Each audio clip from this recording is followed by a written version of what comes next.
Hello விப்ஸ். நம்ம பொதுவாவே anime பார்க்குறப்ப, இந்த விஷயத்துக்கு பதிலா வேற விஷயம் ஏதாவது நடந்திருந்துச்சுன்னா, எப்படி இருக்கும்னு யோசிச்சு பார்ப்போம். அதே மாரி தான் இன்னைக்கு டீமன் ஸ்லேயர்ல வாட் இஃப் சீரிஸ் பார்க்க போறோம். அதுல இன்னைக்கு பார்க்க போறது, ரெங்கோக்குக்கு பதிலா முகன் ட்ரெயின்ல வேற அஷிரா, அதாவது கியோமை போயிருந்தா என்ன இருக்கும்னு சொல்லிட்டு தான். இந்த வீடியோ கம்ப்ளீட்டாவே ஜஸ்ட் இமேஜினேஷன் தான். ஸோ உங்களோட ஒப்பீனியனையும் நீங்க மறக்காம கமெண்ட்ல போடலாம். அதே மாரி நம்ம சேனல்ல போடுற வீடியோஸ் உங்களுக்கு பிடிச்சிருக்கான்னு சொல்லுங்க. அது மட்டும் இல்லாம, உங்களுக்கு எந்த வீடியோ வேணும்னாலும் மறக்காம கேளுங்க. அத பார்த்துட்டு உங்களுக்காகவே செஞ்சு போடுவோம். நீங்க பார்த்துட்டு இருக்கிறது வீப் டிவி. அப்புறம் சேனலுக்கு புதுசா இருந்தா, மறக்காம நம்ம சேனல ஃபாலோ பண்ணிக்கோங்க. அப்பதான் நம்ம போடுற கன்டென்ட்லாம் உங்கள உடனுக்குடனே வந்து சேரும்.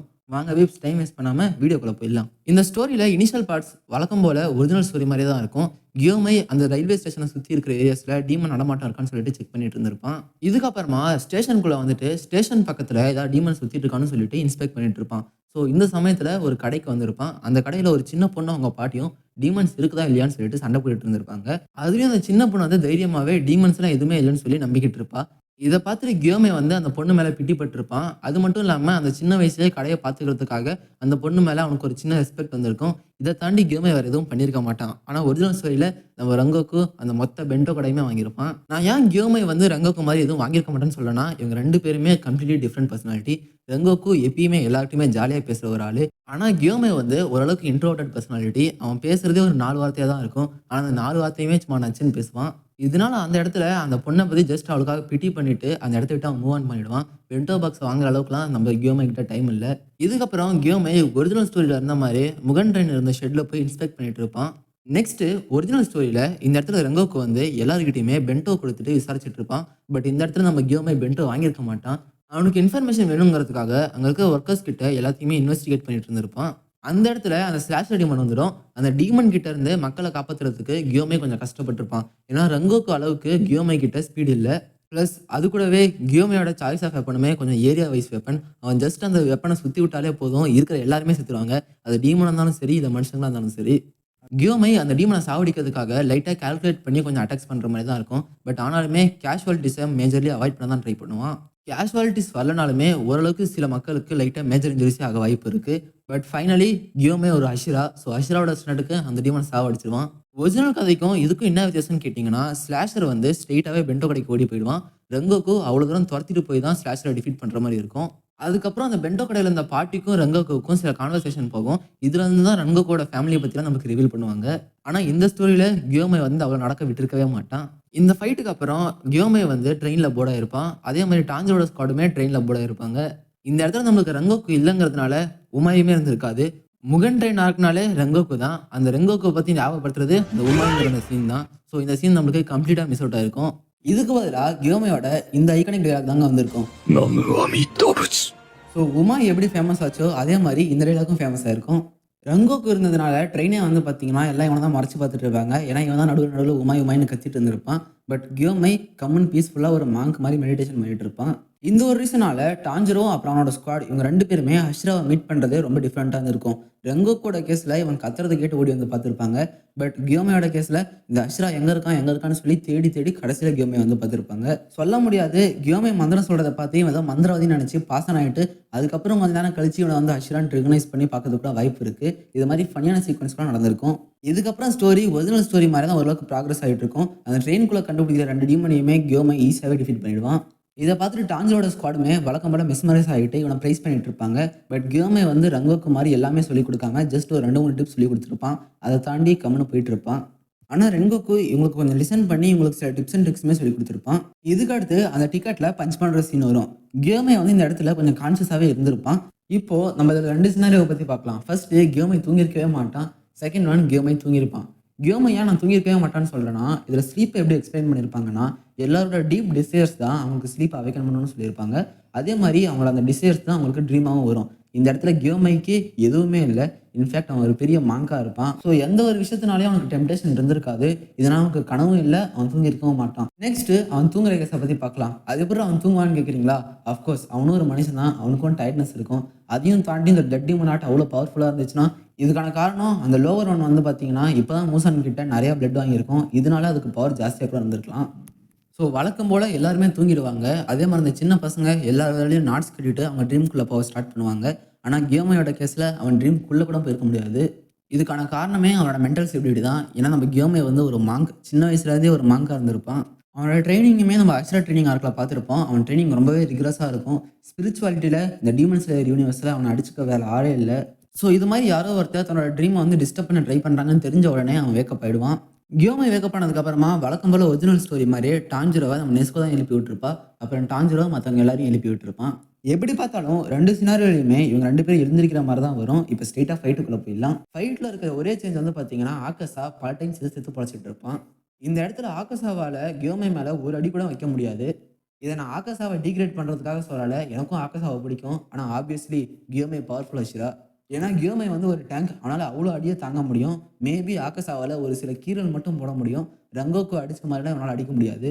பிளஸ் ஆக்கஸா ஒரு மீலே ஃபைட்டர். இவனால நம்ம கியோமை பக்கத்துல கூட வந்திருக்க முடியாது. இதனாலே ஆக்கஸாவோட எனர்ஜி ஃபுல் 0 ஆயிடும். அவனால அவன கைய கூட ரீஜெனரேட் பண்ண முடியாதுங்கிற அளவுக்கு போயிடுவான். இப்ப ஆகஸாக்கு எனர்ஜி வேணும்னா, ஏதாவது மனுஷங்கள சாப்பிட்டே ஆகணும். பார்த்தா ட்விஸ்ட் குடுக்குற மாரி சூரியனும் ஒரு சைடு பொறுமையா வந்துகிட்டே இருக்கும்.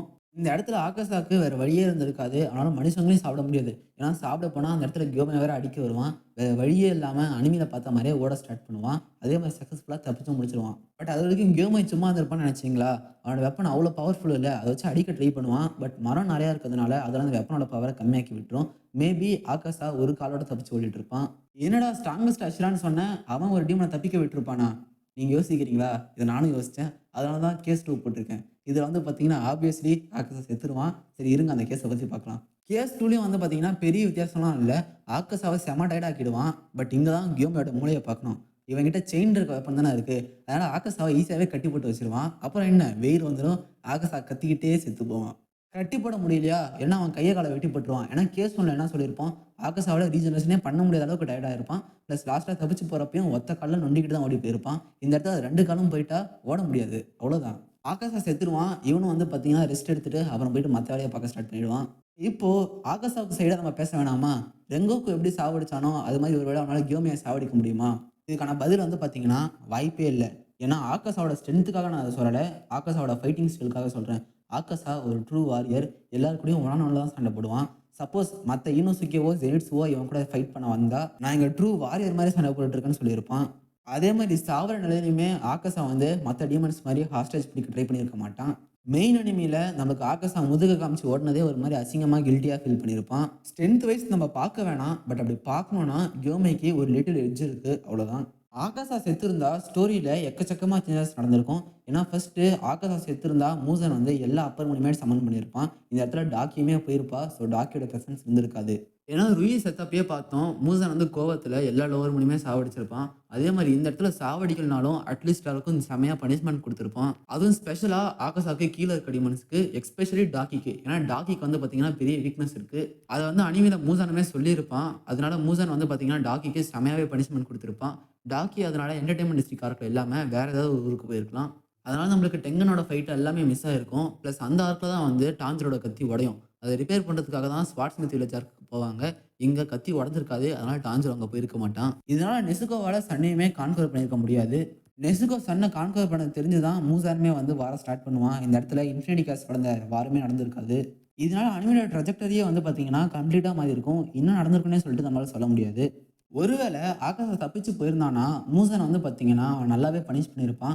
ஏன்னா, ஒரிஜினல் அனிமில ஆகாஷா அட்லீஸ்ட் ஒரு அஷிராவ சாவடிச்சாங்கிறதுனால தான் மூசன் அவன சும்மா விட்டுருப்பான்.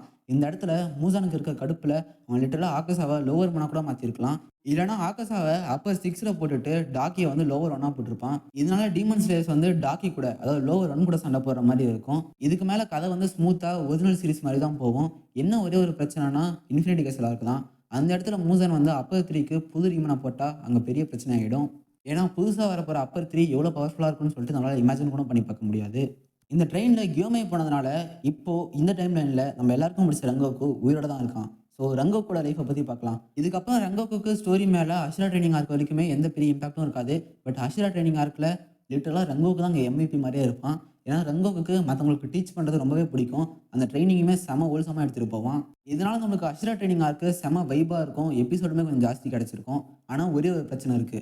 டான்ஜிரோக்கு வந்து பார்த்தீங்கன்னா, சன் பிரீத்திங் கொஞ்சம் டிலே ஆயிருக்கும். ஏன்னா ஒரிஜினல் டைம் லைன்ல ரென்கோக்கு செத்ததுக்கு அப்புறமா அவங்க அப்பாவ பார்க்க போனதுனால தான் டான்ஜிரோக்கு எல்லா உண்மையுமே தெரிஞ்சிருக்கும். பட் இங்க கொஞ்சம் ஸ்லைட்லி டிலே ஆயிருக்கும். இத தாண்டி என்னோட பர்சனல் ஒப்பீனியன் என்னன்னா, ரங்கோக்கு மட்டும் உயிரோட இருந்திருந்தா, இன்ஃபினிட்டி கேசல் ஆர்க்ல அவன லிட்டரலா யாராலுமே அடிச்சிருக்கவே முடியாது.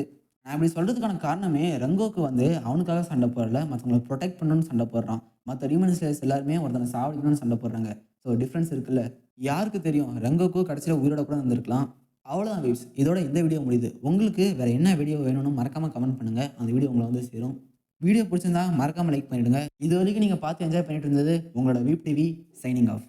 ஃபைட்டில் கியோமியோட சாய்ஸ் ஆஃப் வெப்பன் கம்ப்ளீட்டாக ஒரு மாதிரி டிஃப்ரெண்ட்டாக இருக்கும். இன்ஃபேக்ட் மற்ற டீமன் ஸ்லேயர்ஸ்க்கும் இவனுக்குமே நிறைய டிஃப்ரென்ஸ் இருக்கும். அதனால ரங்கோக்கு மாதிரி இவனால் எல்லாரையுமே காப்பாற்ற முடியாது. ஸோ எல்லாரையும் காப்பாற்றணும்னா அதுக்கு ஒரு வழி தான் இருக்குது. அதாவது டீமனை சீக்கிரமாக சாவடிக்கணும். ஸோ அதனால கியோமை ஃபஸ்ட்டு டீமனை ப்ரையாரிட்டைஸ் பண்ணுவான். ஈனோசுகே பற்றி நான் சொல்லவே தேவையில்ல. சண்டைனா முதல்ல ஈனோசுகே தான் அங்கே இருப்பான். ஸோ ஈனோசுகேவும் பேச்சை கேட்காம கியோமை கூட ஓடி வந்துடுவான். மக்களை பார்த்துக்க வேண்டியது டாஞ்சிரோ, நெசுகோ, அப்போ ஜெனட்ஸு தான். இந்த இடத்துல இவங்க 3 பேரால் மேக்ஸிமம் ஆளுக்கு ஒரு பிளாக் தாண்டி பார்க்க முடியாது. ஆனால் ரங்கோக்கு வந்து பார்த்தீங்கன்னா ஒத்தாளாக வந்துட்டு லிட்டலாக மொத்த ட்ரெயினுமே கண்ட்ரோல் பண்ணிட்டு இருப்பான். ரங்கோக்கோட அந்த ஸ்பீட் மூமெண்ட்ஸ்லேருந்து வர இனர்ஷியால தான் வந்து பார்த்தீங்கன்னா ட்ரெயினே ஒழுங்காக ஓடிட்டு இருக்கும். டாஞ்சிரோ இந்த இடத்துல நிறைய பேரை பார்த்துக்கணுங்கிறதுக்காக அவனோட ஃபுல் பொட்டன்ஷியல் அன்லாக் பண்ண ட்ரை பண்ணுவான். ஸோ இந்த இடத்துல அவனுக்கு ஏர்லியாகவே கஸ்மாக் அன்லாக் ஆக வாய்ப்பு நிறையவே இருக்குது. உங்களுக்கு ஒரிஜினல் அனிமி டைம் லைனில் இது ஒரு ஆர்க் லேட்டராக தான் நடக்கும். பட் இங்கே இப்போவே நடந்துருது. என்னதான் டாஞ்சிரோ அவனோட மேக்ஸிமம் புஷ் பண்ணாலுமே உயிர் சேதம் நடக்க வாய்ப்பு நிறையவே இருக்குது. இன்ஃபேக்ட் நிறைய பேர் சாவாங்க. அதுக்கான ரீசன் ரங்கோக்கு வந்து டீமனை சாவடிக்கிறது ப்ரையாரிட்டைஸ் பண்ணாமல் மக்களை காப்பாற்றுறதை தான் ப்ரையாரிட்டைஸ் பண்ணியிருப்பான். பட் இங்கே இருக்கிற அஷ்ரா அப்படி இல்லை. அவர் டீமனை சாவடிக்க போயிட்டாரு. கியோமை, ஈனோசுகே இவங்க 2 பேருமே டீமனை சாவடிக்கிறதுக்காக போயிருப்பாங்க. பட் ஒரிஜினலுக்கும் இந்த ஸ்டோரிக்கும் இங்கே தான் ட்விஸ்ட் இருக்குது. ஒரிஜினலில் வந்து பார்த்தீங்கன்னா டீமனை கண்டுபிடிக்கிறதுக்கே ஒரு எபிசோடுக்கு மேலே இருந்துடும். அதை தாண்டி அந்த டீமனுக்கு வந்து பார்த்தீங்கன்னா சூப்பர் பவர்ஃபுல்லாக ஒரு எபிலிட்டி இருக்கும். அது கண்ணை வச்சு எல்லாத்தையுமே ஹிப்னடைஸ் பண்ண முடியும். அதனால தான் டாஞ்சிரோலாம் லிட்டரலாக சாவர அளவுக்கு போயிடுவான். பட் இந்த இடத்துல கியோமைக்கு கண்ணு தெரியாது. ஈனோசுகேயோட கண்ணை பார்த்து அந்த டீமனே பயந்து போயிடும். அவ்வளோதான். இதுக்கு மேலே என்ன பண்ண முடியும்? அதோட ட்ரம்ப் கடையே வந்து பார்த்தீங்கன்னா இவங்க 2 பேருக்கு முன்னாடி ஜுஜுபி மாதிரி ஆயிடுச்சு. ப்ளஸ் இந்த இடத்துல தான் இவனோட சாய்ஸ் ஆஃப் வெப்பன் இவ்வளோ நேரம் வீக்னஸ்ன்னு சொல்லியிருப்போம். இந்த இடத்துல அவனுக்கு ஸ்ட்ரென்த்தாக மாறும். ஏன்னா அவனோட செயினை வந்து லைட்டாக ஃபோர்ஸ்ஃபுல்லாக இழுத்து வெட்டினாலே போதும். யாருக்கு தெரியும் இவனோட ஸ்ட்ரென்த்துக்கு டக்குன்னு அந்த ட்ரெயினோட ஹெட் பார்ட்டை மட்டும் வெட்டி போட்டுருவான். இவங்க 2 எபிசோடுக்கு இழுத்த கதையை இவன் வந்து வெறும் அரை எபிசோடில் முடிச்சிருவான்.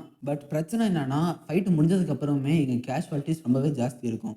அஃப்கோர்ஸ் ட்ரெயினை வந்து வெட்டி டீமனையுமே சாவடிச்சிருவாங்க. பட் பிரச்சனையே வந்து பார்த்தீங்கன்னா இந்த அஷ்ராஸோட ஃபைட்டிங் ஸ்டைலு தான். அப்படி சொல்கிறதுக்கான காரணமே டாஞ்சரோட கேஸில் அது வந்து ஒரு க்ளீன் கட்டாக இருக்கும். ட்ரெயினோட ரீகாயிலுமே ரங்கோக்கும் நலிஃபை பண்ணியிருப்பான். பட் இங்கே கியோமை வந்து அவனோட ஃபோர்ஸை யூஸ் பண்ணி ஃபுல்லாக தாறுமாறாக வெட்டி போட்டிருப்பான். அது கூடவே இந்த டீமனோட ஃபோர்ஸை நலிஃபை பண்ணுறதுக்கு உள்ள ஆளுங்க இல்லை. அதனால் ட்ரெயின் வந்து புரண்டு போயிருக்கும். உள்ளே நிறைய பேர் செத்துருப்பாங்க. சொல்ல முடியாது. நம்ம டாஞ்சிரோ அப்புறம் அவங்க ஸ்குவாடில் நிறைய பேருக்கு கேஷுவலிட்டிஸும் வந்திருக்கும். டாஞ்சிரோக்கெலாம் எலும்புலாம் முறிஞ்சு போயிருக்கும். சரிங்க, இந்த இடத்துல நம்ம பாசிட்டிவாகவே போகலாம். டாஞ்சிரோக்கும் எந்த அடியும் படல. மக்களுமே ஓரளவுக்கு காப்பாற்றிட்டாங்கன்னு பார்த்தாலுமே டாஞ்சிரோ செமையாக டயர்டாக இருப்பான். இன்ஃபேக்ட் அந்த ஃபைட்டு முடிஞ்சதுக்கப்புறமா ஸ்ட்ரெயிட்டாக படுத்து மயக்கம் போட்டிருப்பான். இதை வந்து நம்ம டாக்கியோட ஃபைட்டில் பார்ப்போம். ஒவ்வொரு ஃபைட்டுக்கும் அவ்வளோ மூச்சு இழுத்து சண்டை போடுவான். இதுக்கப்புறம் கியோமை வந்து கேஷுவலிட்டிஸ் எல்லாத்தையுமே இன்ஸ்பெக்ட் பண்ணிக்கிட்டு இருப்பான். நம்ம டாஞ்சிரோ அப்புறம் அவங்களுக்குலாம் அடிபட்டிருக்கான்னு சொல்லிட்டு பார்த்துட்டு இருப்பான். இதுக்கப்புறம் தான் மெயின் மேட்ரு. மூகன் ட்ரெயினுக்கும் இவனுக்கும் சம்மந்தமே இல்லாத ஒரு கேரக்டர் உள்ள நுழைவான். அஃப்கோர்ஸ் நீங்கள் கண்டுபிடிச்சிருப்பீங்க, ஆகாஷா தான். ஆகாஷா வந்த உடனே டாஞ்சரோட அந்த இயரிங்ஸை பார்த்துட்டு அவனை தான் அடிக்க கொடுன்னு ஓடுவான். பட் இந்த இடத்துல இருக்கிறது யாரு? கியோமை. இதனால கியோமை வந்து இவங்க 2 பேருக்கும் இருக்கிற டிஸ்டன்ஸ் வந்து ஜாஸ்தி பண்ண தான் ட்ரை பண்ணுவான். இதனால ஆகாஷாவுமே செமையாக அடிச்சு போட்டுருவான். இந்த இடத்துல ஒரிஜினல் ஸ்டோரியில் டாஞ்சரோக்கு வயிற்றுல வந்து ஒரு பெரிய காயம் இருக்கும். ரத்தமுமே தாறுமாறாக போயிட்டு இருக்கும். இதை எப்படி கண்ட்ரோல் பண்ணுறதுன்னு ரங்கோக்கு தான் சொல்லி கொடுத்துருப்பான். ஆனால் இந்த இடத்துல எந்த இன்ஜுரியுமே இல்லை. அவரும் டயர்டில் தான் தூங்கிட்டு இருக்காரு. இதனால டாஞ்சரோக்கு முக்கியமான ஸ்கில் ஆன அந்த டோட்டல் கான்சன்ட்ரேஷன் எவ்ரிதிங் இப்போ வரைக்குமே தெரிய போகிறது இல்லை. ஓகேங்க, இப்போ நம்ம one of the most awaited fight strongest அஷ்ரா வெர்சஸ் அப்பர் மூன் 3 இதை பார்க்க போகிறோம். ஆப்வியஸ்லி நம்மளுக்கு ஆகாஷாவோட பர்சனாலிட்டி தெரியும். எப்பயுமே ஜாலியாக தான் சண்டை போடுவான். இங்கேயும் கியோமை கூட ரொம்பவே ஜாலியாக சண்டை போட்டுட்டு இருப்பான். இவனோட ஸ்ட்ரென்த் எல்லாத்தையுமே கண்டுபிடிச்சதுக்கு அப்புறமா ஆகாஷா வந்து நீ வேணா என் கூட டீமன் ஆயிக்குவேன்னு சொல்லிட்டு கேட்பான். இந்த இடத்துல ஆகாஷா பண்ணுற பெரிய தப்பு இதுதான். கியோமைக்கு டீமன்ஸ்னால் சுத்தமாக பிடிக்காது. இவன் வேற டீமனா ஏரியான்னு கேட்டுருவான். அவ்வளோதான். கியோமையோட பர்சனாலிட்டி தெரிஞ்சதுனால சொல்கிறேன், ஆகாஷா நீ வேணா டீமனாக மாறிக்குவேன்னு சொல்லி முடிக்கிறதுக்குள்ளேயே அவன் தலையை பேத்து முடிச்சிருப்பான். ஏன்னா கியோமை நம்ம டீமன் கிங் மூசனோட தலையை வெறும் ஃப்ராக்ஷன் ஆஃப் செகண்டில் உடச்சிருப்பான். ஆகாஷாலாம் ஏமாத்துறோம். இந்த இடத்துல ஆகாஷாவோட தலை பேர்ந்துடும். ஓகே, டீமன் செத்துடுச்சு, வேலை முடிஞ்சிச்சுன்னு சொல்லிட்டு கியோமை கம்மி நின்றுட்டு இருப்பான். பட் இங்கே தான் நம்மளுக்கு மாங்காவோட மிகப்பெரிய ஸ்பாய்லர் சீக்கிரமாக வரப்போகுது. சாரி வீப்ஸ், இது மிகப்பெரிய ஸ்பாய்லர். பட் இந்த கதை மேலே போனோன்னா நான் சொல்லி தான் ஆகணும். உங்களுக்கு இதையும் தாண்டி கண்டினியூ பண்ணணும்னா நீங்கள் தாராளமாக பார்க்கலாம். இல்லைனா என்ன மன்னிச்சிடுங்க. ஓகே, இது வரைக்கும் வெயிட் பண்ண வீப்ஸ்க்கு இப்போ இருந்து வீடியோ ஸ்டார்ட் ஆகுது. அது என்ன ஸ்பாய்லரான்னு கேட்குறீங்களா?